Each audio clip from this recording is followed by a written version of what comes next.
నీ వాక్యమును మేము దర్శిస్తూ ఉండగా మీరే మాతో మాట్లాడండి ప్రభువా. నాయన మీరే మాతో మాట్లాడండి. ఎందుకంటే మీరు మాట్లాడితే మేము ఆశీర్వదింపబడతాం. మీరు మాట్లాడితే మేము బ్రతుకుతామయ్యా. మీరు మాట్లాడితే మా బలహీనతలు నుండి మేము బలపరచబడతాం నాయన. మీరు మాట్లాడితే మా జీవితంలో ఉన్న అసమాధానం సమాధానముగా మార్చబడుతుంది ఆయన. అశాంతి శాంతిగా మార్చబడుతుంది ఆయన. దయచేసి రాత్రి నేను మీరు మాతో మాట్లాడండి ఆయన. మీరు మాట్లాడుతూ ఉండగా వినగలిగే చెవులు, గ్రహింపనిచ్చే మనసు మాకు దయచేయి. నేను కూడి వచ్చిన ప్రతి ఒక్కరిని బట్టి నేను స్తుతిస్తున్నాను. ఇంకా రానివిన బిడ్డలను కూడి త్వరగా నీ సన్నిధానానికి నడిపించి మహిమ ఘనత ప్రభావం మీరు ఆరోపించమని యేసుక్రీస్తు పరిశుద్ధ నామమును బట్టి ప్రార్థించి స్తుతించి బతిమాలి వేడుకుంటున్నాము తండ్రి. ఆమేన్. మంచిది ప్రియులారా, దేవుని మహాకృపను బట్టి మనం అందరము ఈ రాత్రి ప్రభు యొక్క సన్నిధిలో ఆయన సుముఖములో కూడుకొని ఆయన ఆరాధించి ఆయన స్తుతించి గొప్ప భాగ్యాన్ని దేవుడు మనకు దయచేశాడు. లోకములో ఎందరికో లేనటువంటి ఆధిక్యత దేవుడు మనకిచ్చాడు. కనుక దేవుడు మనకు అనుగ్రహించినటువంటి ఆధిక్యతను, ఈ ఘనతను, ఈ గౌరవాన్ని, ఈ మహిమను మనం ఏమాత్రం కూడా పోగొట్టుకోకూడదు. పరిస్థితులు చాలా అననుకూలంగా ఉండొచ్చు, అవి సానుకూలంగా ఉండకపోవచ్చు. అయినప్పటికీ దేవుని సన్నిధిని మనం విడిచిపెట్టకూడదు. ఈ లోకములో దేన్నైనా మనము వాయిదా వేయచ్చు, దేన్నైనా మనం తృణీకరించవచ్చు. కానీ దేవుని సన్నిధి విషయంలో మనం మరి ఏ పరిస్థితిలో ఉన్నా సరే దేవునితో గడపడానికి మనం ఎప్పుడు కూడా ఎలాగ ఉండాలి? ముందుగా ఉండాలి. ఎప్పుడైతే దేవుని కొరకు మనం ఆశపడుతున్నామో దేవుడు కూడా మన కోసం ఏదైనా చేయడానికి ఆయన ఇష్టపడతాడు.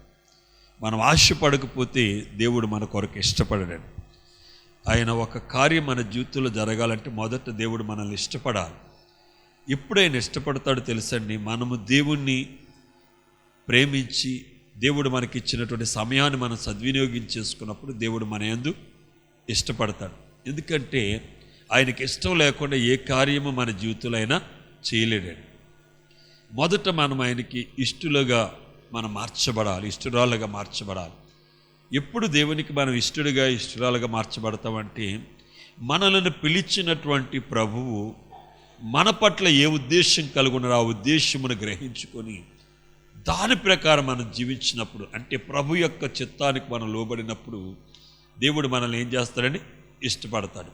దేవుని చిత్తం ఒకటైతే మనమేదో మన సొంత పెత్తనాలు లేకపోతే సొంత ఆలోచనలు సొంత ఇష్టానుసారంగా మనం జీవించామనుకోండి, దైవ చిత్తము కానటువంటి కార్యాన్ని మనం చేస్తే దేవుడు ఏమాత్రం కూడా సహిస్తూ ఊరుకునే దేవుడు కాదు. మన దేవుని గూర్చి మరి భక్తుడైనటువంటి ఏలియా అంటున్నాడు, నా దేవుడు రోషము గల దేవుడు, నా దేవుడు అగ్ని వంటి దేవుడు. కనుక ఆయన సన్నిధిలో మనం ఎలాగుండాలి? చాలా జాగ్రత్తగా ఉండాలి. దేవునికి స్తోత్రం, హల్లెలూయా. గత 3 వారాలుగా ఇస్సాకును గూర్చే మనం మాట్లాడుకున్నాం, అవునా కదా? చెప్పండి. గడిచిన 3 శుక్రవారాలు కూడా ఎవరి గురించి చెప్పాను? ఇస్సాకును గూర్చి చెప్పాను. మొదటి వారం ఏం చెప్పాను? ఈ నెలలో ఇది 4వ శుక్రవారం. మొదటి శుక్రవారం ఇస్సాకు గురించి ఏం చెప్పాను? ఇస్సాకు ప్రార్థనాపరుడని చెప్పాను. 2వ వారం ఏం చెప్పాను?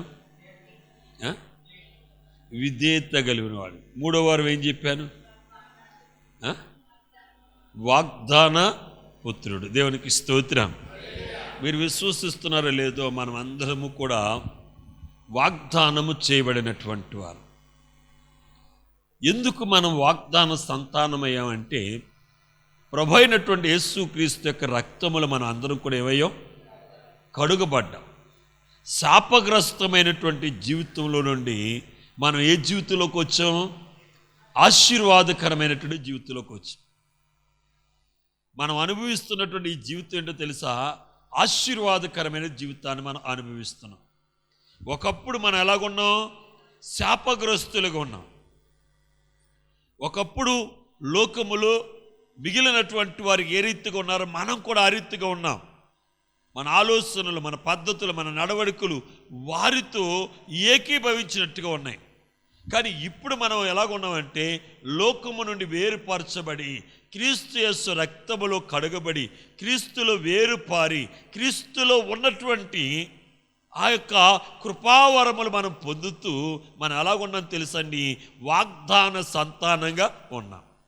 మరి వాగ్దాన సంతానమైనటువంటి మనము,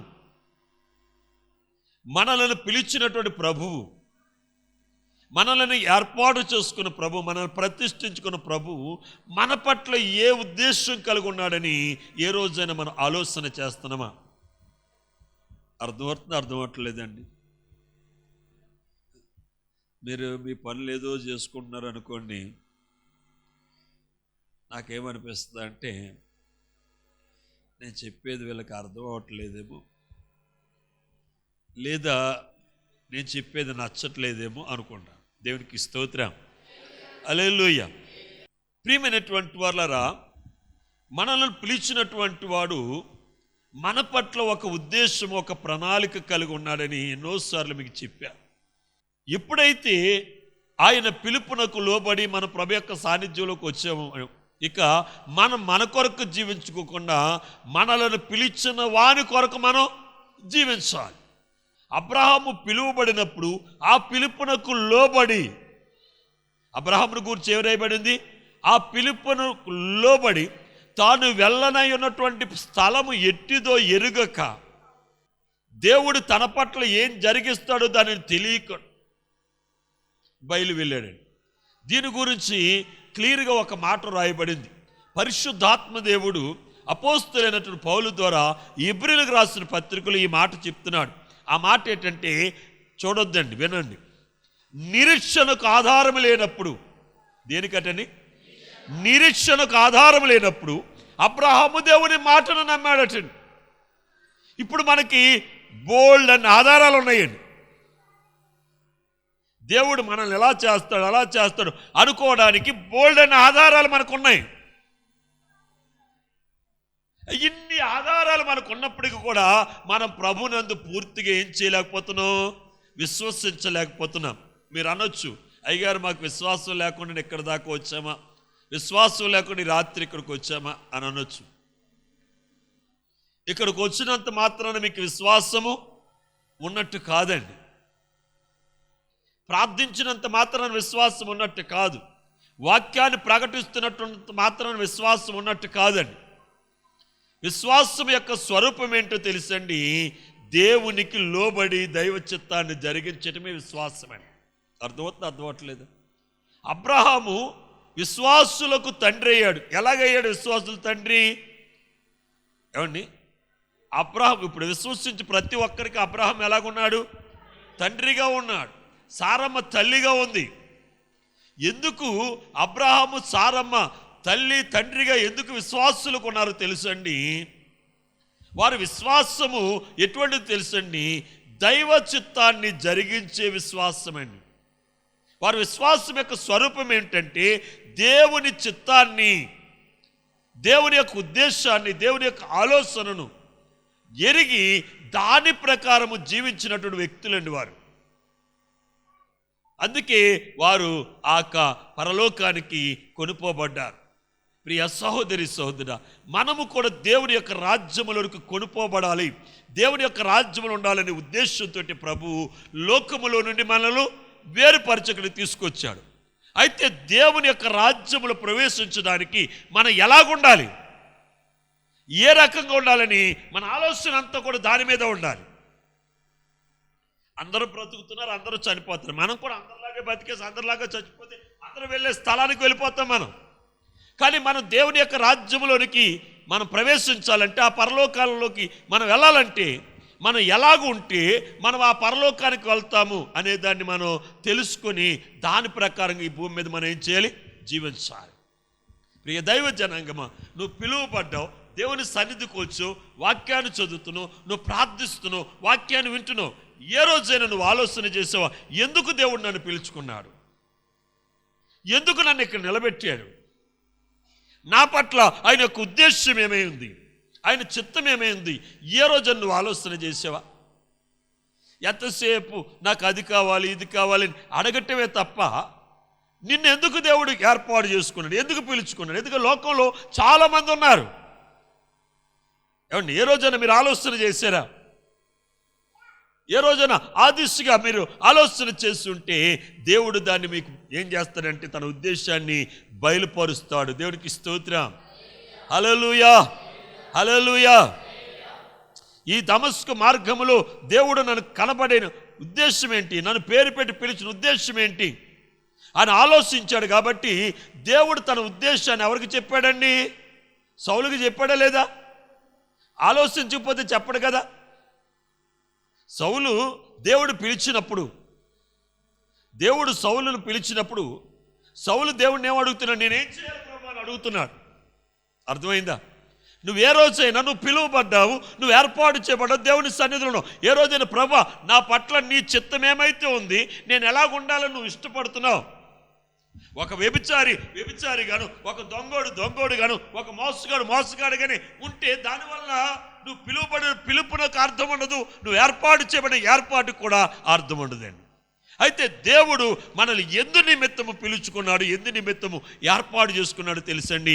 దేవుని యొక్క వాక్యములు మనం చూసినట్లయితే చాలా తేటగా పరిశుద్ధాత్మ దేవుడు మనకు తెలియజేస్తున్నాడు. చూడండి, హెబ్రీయులకు రాసిన పత్రిక 13వ అధ్యాయం, హెబ్రీయులకు రాసిన పత్రిక 13వ అధ్యాయం 20-21 వచనాలు.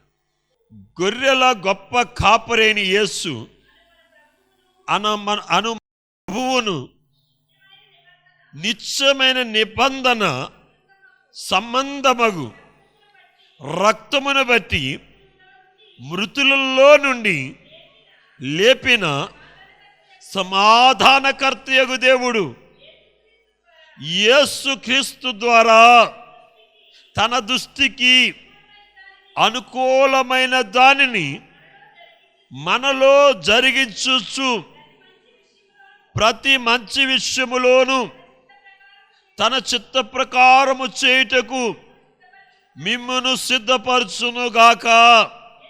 యేసుక్రీస్తుకు యుగయుగములకు మహిమ కలుగునుగాక. ఆమేన్. దేవునికి స్తోత్రం. హల్లెలూయా. ఈ చదువుబడినటువంటి వాక్య భాగంలో మీకు ఒక క్లారిటీ వచ్చి ఉంటుంది. ఎందుకు దేవుడు మనల్ని పిలుచుకున్నాడు, ఎందుకు ప్రభు మనల్ని ఏర్పాటు చేసుకున్నాడు, ఎందుకు ఈ యొక్క పరిశుద్ధ స్థలములో మనల్ని కూర్చోబెట్టాడు ఆయన అని మనం ఆలోచన చేస్తే ఇక్కడ పరిశుద్ధాత్మ దేవుడు తేటగా మనకు తెలియజేస్తున్నాడు. యేసుక్రీస్తు ద్వారా తన దృష్టికి అనుకూలమైన దానిని. అర్థమైందా? మనలో ఏం జరగాలటండి? ఏమండి, పిలువబడినటువంటి మనం ఎలాగుండాలి, ఏ రకంగా ఉండాలి? మనలో అటండి తనకు అనుకూలమైనది. ఎవరికి అనుకూలమైంది అటండి? మనకు అనుకూలమైంది కాదండి, మన ఆలోచనకు తగినది కాదు. ఎందుకంటే నేను చాలాసార్లు మీకు చెప్తూ ఉంటాను, మనల్ని పిలిచినప్పుడే దేవుడు ఒక మాస్టర్ ప్లాన్ వేసేసాడని మన గురించి. ఆయన ప్లాన్ ఎలాగుంటుందో తెలుసండి. ఈ భూమికి ఆకాశం ఎంత ఉన్నతంగా ఉంటుందో అర్థమవుతుందా? ఈ భూమికి ఆకాశం. మన బిడ్డలకు మన మాస్టర్ ప్లాన్ వేయట్లేదండి. నేను పెద్దగా నా చదువు తక్కువే, నా బిడ్డల చదువు ఇంకా ఎక్కువ, నా బిడ్డలు మంచి ఉద్యోగాలు చేయాలని ఒక ప్రణాళిక వేసానే లేదండి. అంటే నాకంటే నా బిడ్డల గురించి నేను ఎలాగ ఆలోచిస్తున్నాను? ఉన్నతంగా. అలాగే ఎవరు మట్టుకు వారు. మీరు ఉన్నట్టుగా మీ పిల్లలు లేరు కదా, ఉన్నారా? ఉన్నతంగా ఉన్నారు కదా. దీనికి అడుగులు, దీనికి పునాదులు వేస్తుంది ఎవరు? మనమే కదా. మన బిడ్డల గురించి మనమే పునాదులు వేసాం. మనం ఎక్కడో పాలేరుతనం పెట్టామనుకోండి, అక్కడ పాలేరుతనమే చేతురాలు. కానీ వారి గురించి ఏం చేసాం? మనం ఒక ప్రణాళిక వేస్తాం. ఎందుకంటే ఉన్నతంగా ఉండాలని, వారిని ఉన్నతమైన స్థితిలో నిలబెట్టాం. అలాగే క్రీస్తు మన పట్ల వేసిన మాస్టర్ ప్లాన్ ఏంటంటే మనల్ని చాలా ఉన్నతంగా నిలబెట్టాలని. దేవునికి స్తోత్రం. హల్లెలూయా. ఈరోజు నా ఈ స్థితికి కారణము దేవుని యొక్క అపారమైనటువంటి కృప, ఆయన యొక్క మాస్టర్ ప్లాన్ అండి. ఈరోజు ఎక్కడికి వెళ్ళినా నాకు ఒక గౌరవం, ఒక హోదా, ఒక మంచి స్థితి. నేను ఈరోజు 1,00,000 ఉద్యోగం చేస్తున్న నేను ఒక నలుగురికో 10 మందికో తెలుసుంటాను. ఈరోజు కొన్ని లక్షల మంది ప్రజలకు ఈరోజు నేను తెలియబడ్డానంటే అది దేవుని కృప. దేవునికి స్తోత్రం. హల్లెలూయా, హల్లెలూయా. 2 చేతుల పైకెత్తి గట్టిగా దేవునికి స్తోత్రం చేయి. ఈరోజు వేరే కంట్రీకి నేను వెళ్ళగలుగుతున్నానంటే అది దేవుని యొక్క కృప. ఇంకా అనేక స్థలాలకు, అనేక ప్రాంతాలకు ప్రభు నడిపిస్తాను, ఆయన యొక్క పరిచర్యలు బహుబలంగా వాడుకుంటానని దేవుడు వాగ్దానం చేశాడు. వాగ్దానం చేసిన ప్రభు నమ్మదగినటువంటి వాడని. మన పట్ల ఆయన ఉద్దేశం, ఆయన ఆలోచన యొక్క ప్రణాళిక. నేను దేవుని దగ్గర ఒకటే కోరుకుంటాను, నా పట్ల నీ ఉద్దేశం ఏమైతే ఉందో, నీ చిత్తం ఏదైతే ఉందో, నీ ఆలోచన ఏదైతే ఉందో అది మాత్రమే జరిగించయ్యా. నేను మనుషులను చూసి ఒకవేళ పక్కకి తప్పుదోవలోకి నేను వెళ్ళిపోతాను, తొట్టెబడిపోతానేమో. మనుషుల యొక్క ఆలోచన కాదు, మనుషుల యొక్క ఉద్దేశం కాదు. ఎందుకంటే నేను మనుషులను సంతోషపెట్టివాడనా, నా దేవుడిని నేను సంతోషపెట్టలేను. మనుషులను సంతోషపెట్టు ప్రతివాడు, మనుషులను సంతోషపెట్టు ప్రతివాడు దేవుణ్ణి సంతోషపెట్టడండి. దేవునికి స్తోత్రం. హల్లెలూయా, హల్లెలూయా. 2 చేతుల పైకి గట్టిగా చెప్తామని సంతోషం చెప్తాం. మనం ఎలాగుందాం చెప్పండి? మనుషులను సంతోషపెట్టేవారిగా ఉందామా, దేవుణ్ణి సంతోషపెట్టేవారిగా ఉందామా? చెప్పాలి గట్టిగా. దేవుని సంతోషపెట్టేలాగా ఉండాలంటే క్రీస్తు యేసు యొక్క ఆలోచన ఉంది చూడండి. క్రీస్తు యేసు యొక్క మరి మన పట్ల ఆయన కలిగి ఉన్నటువంటి ఒక ఉద్దేశం ఉంది కదా, ఆ ఉద్దేశమే మనలో ఏమవ్వాలి? సఫలం అవ్వాలి. తన దృష్టికి అనుకూలమైనది మనలో నాటండి. ఏది జరగాలట? ఆయన దృష్టికి అనుకూలమైన జరగాలటండి. అలా జరుగుతుందా? పౌలు చెప్తున్నాడు, ఒకప్పుడు నేను హింసకుడను, దోషకుడను, హానికరుడను. ఒకప్పుడు నేను మంచోని కాదు, హింసకుడను, హాని చేసేవాడను, దూషించేవాడను. నేను మనుషులకు విరోధంగా నేను బ్రతికాను, దేవునికి విరోధంగా బ్రతికాను. ఈరోజు నాలో అవేమీ లేవు. క్రీస్తు యేసు యొక్క ఆ వేరును చూడండి, ఆ వేరు నాలో పారి నన్ను ఎలా మార్చింది తెలుసండి? క్రీస్తు యేసులాగా నన్ను మార్చేసింది. అతడు ఏమన్నాడు తెలుసండి? ప్రభువా నేనేం చేయాలన్నాడు, దేవుడు ఏం చేయాలో చెప్పాడండి. ఇక ఆ రకంగానే చేశాడు. గనుక అతను సాక్ష్యం చెప్తున్నాడు, నేను క్రీస్తు యేసుని నేను పోలి నడుచుకున్నాను. ఎలాగా పోలిక వచ్చిందంటే, క్రీస్తు తండ్రి చిత్తాన్ని జరిగించాడు. క్రీస్తు ఎవరి చిత్తాన్ని జరిగించాడండి? తండ్రి చిత్తాన్నే కదండి. అలాగే క్రీస్తు యొక్క చిత్తాన్ని ఎవరు జరిగించారు? యేసు పౌలు జరిగించాడు. అందుకే నేను క్రీస్తుని పోలి నడుచుకుంటున్నాను, మీరు నన్ను పోలి. నేను ఎవని రొట్టెనైనను, ఎవని ధనమునైనను, దేనినైనను, వెండినైనను, బంగారమునైనను, మరి దేనినైనా నేను ఆశించిన వాడను కాదు. నేను ఎవరి వైపు చూస్తున్నానంటే క్రీస్తు యేసు వైపు చూస్తున్నాను. దేవునికి స్తోత్రం. హల్లెలూయా. ప్రియ దైవ జనాంగమా, మన దృష్టి ఎప్పుడు కూడా ఎవరి వైపు ఉండాలండి? ప్రభు వైపు ఉండాలి. దేవుడు లోకము నుండి మనల్ని వేరుపరిచింది మనుషులను సంతోషపెట్టడానికి కాదు, కానీ ప్రభు మన ద్వారా సంతోషించాలి, మన క్రియల ద్వారా సంతోషించాలి. ఎప్పుడు ప్రభు సంతోషిస్తాడంటే తనకు అనుకూలమైనది మనలో జరగడానికి మనం ఏమివ్వాలి చెప్పండి? దేవుని చిత్తం జరగడానికి మనం ఏమివ్వాలి? అవకాశం ఇవ్వాలి. ఏమివ్వాలండి? అవకాశం ఇవ్వాలి ప్రభుకి. నాయన నీ చిత్త ప్రకారం నేను బ్రతుకుతాను అంటే సరిపోదండి. దైవ చిత్త ప్రకారం బ్రతకడానికి, దేవుడు ఆ రీతిగా మనల్ని నడిపించడానికి మనం దేవునికి ఏమివ్వాలి? అవకాశం ఇవ్వాలండి. నాయన నీవు నాలోకి వచ్చి నీ చిత్తాన్ని నా ద్వారా నువ్వు నెరవేర్చు ప్రభు అంటే ప్రభు మనలోకి వచ్చి తన చిత్తాన్ని ఏం చేస్తాడండి? నెరవేరుస్తాడు. అలా మనం అడగలేదు అనుకోండి, ఆయన ఎక్కడ ఉంటాడు? మనకి వెలుపులనే ఉంటాడండి. తండ్రి చిత్తం, ఆయన యొక్క చిత్తం జరగాలంటే ఆయన మనలోకి రావాలి. ప్రకటన గ్రంథంలో మనం చూసినట్లయితే అన్నాడు, ఇదిగో నేను తలుపు నొద్ద నుండి తట్టుచున్నాను. అంటే దాని అర్థం ఏంటి? ఆయన బయట ఉన్నాడని అర్థం కదా. ఏమండి, ఆయన బయట ఉన్నాడని అర్థం, లోపల ఉన్నాడని అర్థమా? బయట ఉన్నాడని అర్థం. వెలుపలనే ఉన్నాడు ఆయన. దైవ చిత్తం జరగాలంటే ఆయన ఎక్కడికి రావాలి? నీలోకి రావాలి. నీ వెలుపల ఉంటే నీకు ప్రయోజనం కాదు, ఆయన నీలోకి వస్తేనే నీకేం కలుగుతుందండి? ప్రయోజనం కలుగుతుంది. యేసుక్రీస్తు ప్రభువు పేతురు అత్త ఇంట్లోకి వెళ్ళాడండి. అక్కడున్న రోగం ఏమైపోయిందండి చెప్పండి? అక్కడున్న రోగం ఏమైపోయింది చెప్పండి? యేసు ప్రభు యాయూరింట్లోకి వెళ్ళాడు. అక్కడున్న మరణం ఏమైపోయిందండి చెప్పాలి. ఆ ఇంట్లో ఏముందండి? మరణం ఉంది కదండి. యేసు ప్రభు ఆ ఇంట్లోకి వెళ్ళగానే మరణం ఏమైపోయింది? ఆయన ఇంటి బయట ఉంటే లోపల ఏముండేది? మరణం అలాగే ఉండేదండి.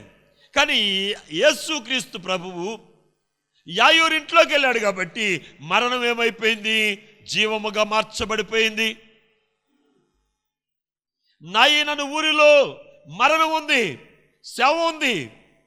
కానీ యేసు ప్రభు ఊరిలోకి వెళ్ళిన తర్వాత అక్కడ మరణం ఎలా మార్చబడిందండి? జీవముగా మార్చబడిపోయింది. ఆయన నీకు వెలుపల ఉంటే నీకు ప్రయోజనం కాదు.